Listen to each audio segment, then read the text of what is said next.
Okay, let's kind of unpack this because honestly, it feels like we're seeing two completely different economic stories playing out right now. It really does. You've got these um, pretty stark headlines about major job cuts, right? Big companies, significant numbers. Yeah, really attention-grabbing numbers. But then, almost in the same news cycle, we're hearing that overall job numbers are actually up. It's a bit of a head scratcher. It is. And that contrast, that's what makes this particular moment so, well, interesting, maybe a little unsettling too. Definitely. You're absolutely right. Those two reports paint very different pictures. Understanding how they actually fit together, or if they fit together, that's what we want to dig into today. Exactly. So for you listening, our aim here is really to cut through some of that confusion, try and make sense of this apparent contradiction. What's really driving these big job losses we're hearing about. And on the flip side, where are these new jobs coming from? Right. And maybe more importantly, what does it all mean? We need to think about the bigger picture, especially this question of whether the kinds of jobs being lost are maybe different, quality-wise or pay-wise from the ones being gained. That's the crucial question, I think. So we've got a couple of key sources we're looking at. There's the Challenger report, which tracks these announced job cuts in detail. This is the layoff side. Yeah. And then we've got the latest federal employment data, which shows the overall job creation numbers. A hiring side. Exactly. Yeah. Let's see if we can bring these two perspectives into a clearer focus. Okay. Let's start with the scale of those cuts, grounding ourselves in the Challenger report data. It's pretty substantial. 602,493 job losses announced so far this year. Wow. Okay. And just to put that in context, that's actually the highest number we've seen for this same period going back to 2020. So since the start of the pandemic, basically. Exactly. And it's a huge jump, 87% higher than where we were at this point last year. 87% increase year over year. That's not noise. That's a signal. Definitely a signal. And when you drill down into why, a major driver really stands out. Let me guess. DOGE. You got it. These DOGE actions, the Department of Government Efficiency's cost-cutting push, they account for nearly half of all those cuts. Half? Seriously? Yeah, the numbers are 283,172 jobs directly tied to DOGE initiatives, plus almost another 7,000 in downstream effects.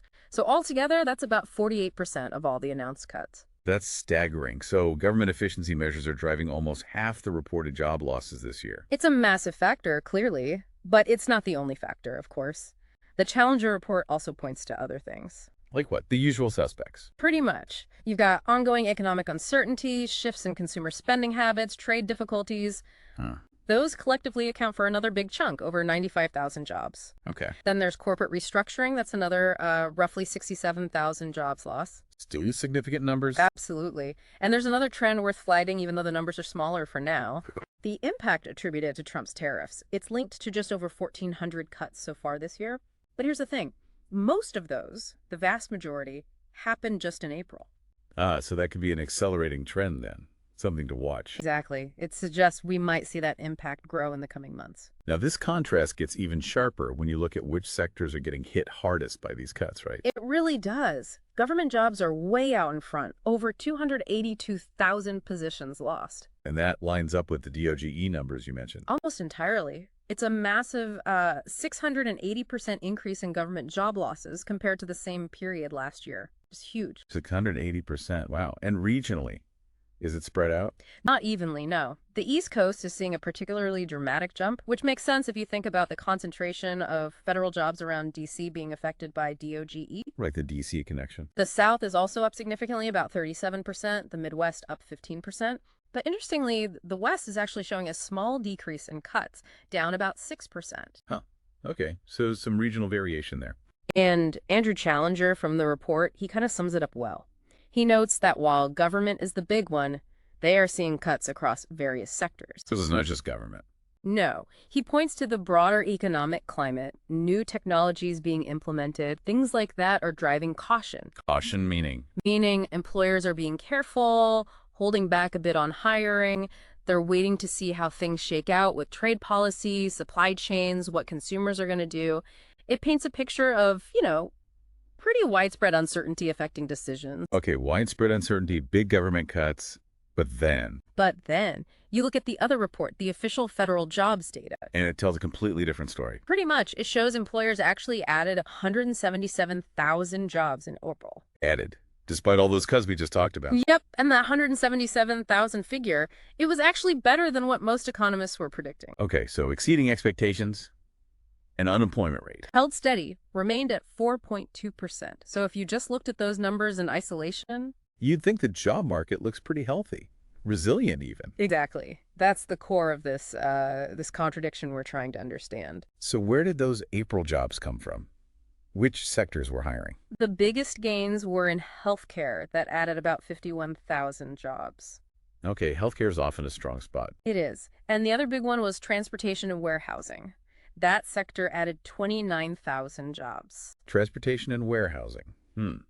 Is that unusual? Well, that 29,000 figure is significantly higher than the average monthly gain for that sector over the past year. So a bit of a surge there. Any theories why? There is an interesting one floating around. The idea is that this jump might be tied to businesses trying to build up their inventories. Stocking up before potential tariffs hit and make imports more expensive. Precisely. So that surge in transportation and warehousing jobs, it might be more of a temporary blip related to trade anxieties rather than, sustained long-term growth in that area. That's a really key point. It makes you question the durability of those gains, doesn't it? It does. And it's also interesting, while the overall number was positive in April, didn't federal government employment actually go down? Yes, it did. Good catch. Federal government lost 9,000 jobs in April. Which is more than the 4,000 it lost in March. Correct. And that decline aligns perfectly with the big DOGE-related layoffs we were just discussing from the Challenger report. So the federal data does reflect those specific government cuts, even while the overall picture looks positive. Okay, so the pieces start to fit a bit, but it's complicated. Very. And Lise Ozenbaugh, another analyst, adds another layer here. She suggests April might be something of a critical point. How so? Like potentially the last month before we really see the full combined impact of several big things hitting the numbers. Things like the ongoing trade tensions, maybe trade war 2.0 as some call it, those DOGE cuts really filtering through the system, and even shifts in immigration policy potentially affecting labor supply. So she thinks the real impact is yet to come. She suggests we might be seeing early hints already. She points to a slight dip in manufacturing payrolls in April and that continued decline in federal jobs we just mentioned. The early warning signs. Kind of. Like maybe the strong headline number is masking some weakness bubbling underneath in specific areas. Okay, this brings us to what feels like the absolute core question for you, for me, for the economy overall. Yeah. What about the quality of these jobs? Exactly. The $1 million question, or maybe the $50,000 question, depending on the salary. Right. Are the jobs being lost these government jobs? Maybe restructuring roles? Are they generally higher income positions than the ones being created in, say, healthcare support or warehousing? Our sources don't give us exact salary comparisons, unfortunately. That level of detail isn't usually in these top-line reports. No, but we could speculate based on the sectors, can't we? We can, and it seems plausible, right? You generally expect many of those government administrative or professional roles being cut by DOGE to have, well, higher average wages and maybe better benefits packages. Then potentially some of the jobs being added in transportation or maybe certain parts of healthcare. It's a reasonable hypothesis, and if that is what's happening, if we're seeing a net shift from fewer higher-paying jobs to a larger number of potentially lower-paying ones, then the implications could be huge. absolutely huge. Think about the ripple effects. What does that do to overall consumer spending power if average wages are effectively stagnating or falling for many? Right, or the housing market. Can people afford mortgages if they're moving into lower paid work? Exactly. And just general economic stability, long-term security for families. This is why just looking at the net number of jobs created or lost, it doesn't give you the full picture. It misses that crucial quality dimension. And we are seeing some other signals that might kind of support this concern, aren't we? Like jobless claims. Yeah, initial jobless claims recently ticked up, reaching their highest level since mid-February. Which suggests It could suggest that people losing jobs right now are having a harder time finding new ones quickly. maybe a mismatch. Skills needed versus skills available. Could be skills. Could also be compensation. Maybe the available jobs pay significantly less or offer fewer benefits, and people are holding out or struggling to make the switch. So difficulty finding comparable reemployment. It's a possibility raised by that claims data. And if we pull the lens back even further, didn't GDP actually contract slightly in the first quarter? It did, down 0.3%. Now, some analysts connect that dip to that pre-tariff inventory building we talked about, businesses importing a lot early, which counts against GDP in that specific way. So maybe a temporary distortion? Possibly. But it still adds another layer of complexity, another piece of uncertainty hanging over the job market and the economy. What are the economists saying about recession risk with all this going on? Mixed views, as always. You have some, like Carl Weinberg, who think the risk of a recession right now is pretty low, but they do expect the tariff impact to bite later on. Okay, low risk now, but watch out later. Then you have others, like Pantheon Macroeconomics, who are more focused on that inventory buildup.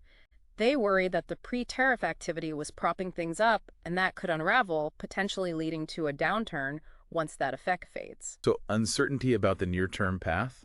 Definitely. And, you also have to consider the Federal Reserve in all this. Who so? Well, if they keep seeing these strong headline job numbers, like the $177,000 gain in April. Even if the quality underneath is shifting. Exactly. That might make them less likely to consider cutting interest rates anytime soon, right? Strong job growth, on paper, argues against easing monetary policy. That makes sense. And then there's the soft data versus the hard data thing. Right. The hard data, like the jobs report, looks solid, maybe even surprisingly so. But some of the soft data things, like consumer confidence surveys, maybe some polling, those initial jobless claims we mentioned, they seem to be painting a somewhat weaker, more anxious picture of the economy. So a disconnect between the numbers and maybe how people are feeling. Could be. It adds to this overall picture of complexity and, frankly, contradiction. Okay, so let's try and pull this all together. We've got this really dynamic, almost confusing situation. That's a good way to put it. On one hand, a really significant number of job losses, Yeah. driven heavily by specific government actions, the DOGE cuts, but also by broader economic anxieties, especially around trade. Big cuts. Clear drivers there. But on the other hand, the main jobs report comes out showing overall growth, beating expectations with strong hiring in places like healthcare and, at least for now, transportation and warehousing. Yeah, the headline looks good. But the big unanswered question, the one hanging over all of this, and we can't definitively answer it just with this data. Is about the nature of that shift. Exactly. Are we fundamentally trading up or trading down in terms of job quality? Are we losing a chunk of higher-paying, more stable jobs and replacing them with a larger number of jobs that offer less pay, less security, fewer benefits? And if that is the underlying trend, what are the consequences? What does that mean long-term for the economy's health and for the financial well-being of ordinary people, of families? That's really the core issue we want you, the listener, to think about. Yeah, what does it really mean for economic well-being if maybe higher-paying jobs are shrinking while lower-paying ones expand, even if the total number goes up? How might these kinds of shifts be playing out where you live? In your community or in industries that you're familiar with, can you see echoes of this government versus private sector shift or changes in job types? And maybe think beyond just the headline unemployment rate or the net job gain number. What other clues or indicators might give you or give us a clearer picture of what's really happening in the labor market? Are people working fewer hours? Are wages keeping up with inflation across the board? These are the kinds of questions worth keeping in mind. It's about looking past the simple headlines and thinking critically as we continue to watch how these economic trends unfold.